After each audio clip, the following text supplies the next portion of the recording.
On January 15th, 1929, a man named Michael King was born. Now, I know that this name may not ring a bell to some of y'all, but we all know who this really is. The Washington Post said that it was not until he was 28 that on July 23rd, 1957, he changed his name to Martin Luther King Jr. As you can already tell, today I'm going to be talking about Martin Luther King Jr. I have been researching this topic for close to a month now. The reason you need to listen to me is simple, because Martin Luther King Jr. is a very important part of history. In this speech, I'll be going over his life when he was young, his life when he was an adult and what all he experienced, and significant things he has done like his greatest achievements. First off, I would like to talk about his life when he was young. Martin Luther King Jr. was born in Atlanta, Georgia. He was born to Martin Luther King Sr. and Alberta Williams King. He had two siblings. He had an older sister named Willie Christine King and a younger brother named Alfred Daniels Williams King.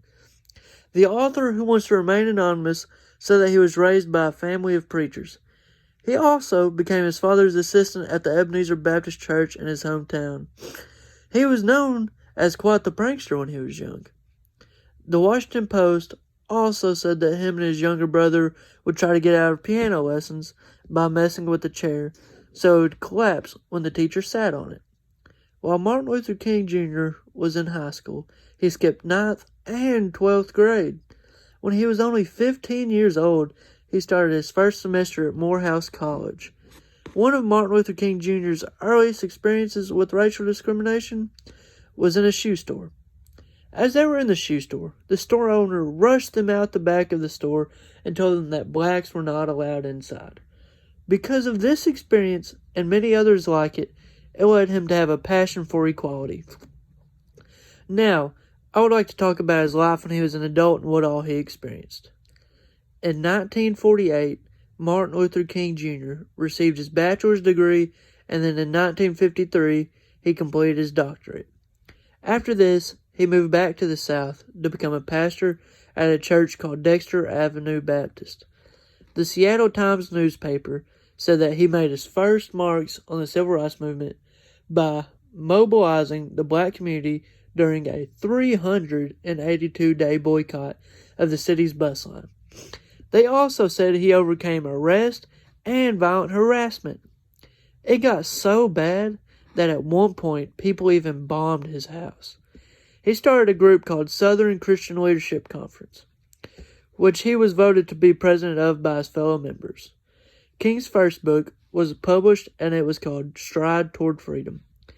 While he was in a bookstore in Harlem talking about his book, an African-American woman stabs him. In 1960, he went back to Atlanta to be the co-pastor at Ebenezer Baptist Church. In 1962, he even meets with John F. Kennedy, who was the president at this time. When he meets with him, he urges Kennedy to support civil rights. Just a year later, he leads another protest for the desegregation of department store facilities and fair hiring. While he was in jail, he wrote a letter, and this letter became a classic civil rights movement. Unfortunately, years later, Martin Luther King Jr. was killed on April 4th, 1968.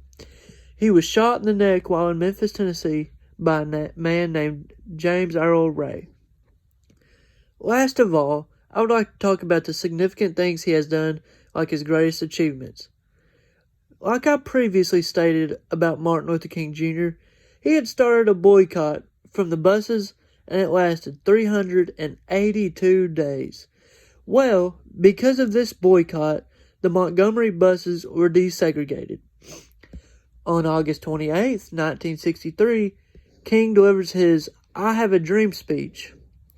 After he gave this speech, Time magazine awarded him as their Man of the Year, and only a few months later, King was announced the winner of the Nobel Peace Prize. Not only did he win the Nobel Peace Prize, but he was also the youngest person ever to win it. After his death, he was awarded the Presidential Medal of Freedom in 1977. This award is a nation's highest civilian honor. He was also given the Congressional Award in 2004. He was given this award to honor his contribution to the civil rights movement and all of the great things he achieved. In conclusion, Martin Luther King Jr., or formerly known as Michael King, was a great man. He had many outstanding achievements, and numerous amounts of people looked up to him. Hopefully, by now you know a little bit more about his life and all of the great things he did while he was alive. One last fact about Martin Luther King Jr. is that one class he struggled with the most was public speaking.